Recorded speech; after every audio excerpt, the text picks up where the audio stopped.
அந்த அம்மா போய் சொல்கிறாங்க திராட்சை ரசம் தீர்ந்து போச்சுன்னு. அவர் என்ன சொல்கிறாரு பார்த்தீங்களா?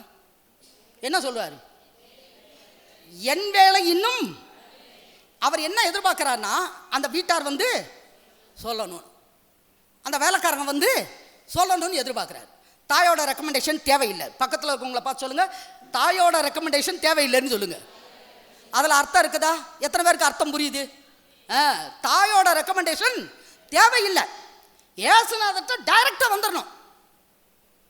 இப்போ அதுக்கப்புறம் அவங்க வேலைக்காரங்க வந்தாங்க, அற்புதம் நடந்துச்சா இல்லையா? அப்போ அவன் நேரம் எப்போ வந்துச்சு? எப்போ அவங்களாம் நேரடியாக வந்தாங்களோ வேலை வந்துருச்சா வரலையா? அற்புதம் நடந்துச்சா இல்லையா? நடந்துச்சு.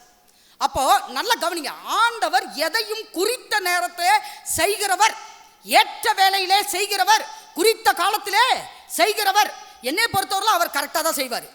அது நிறைவேறும், அது நடக்கும், அது முடியும், அது வரும், அது வாய்க்கும் நம்பிக்கையோடு நம்ம காத்திருக்கணும்.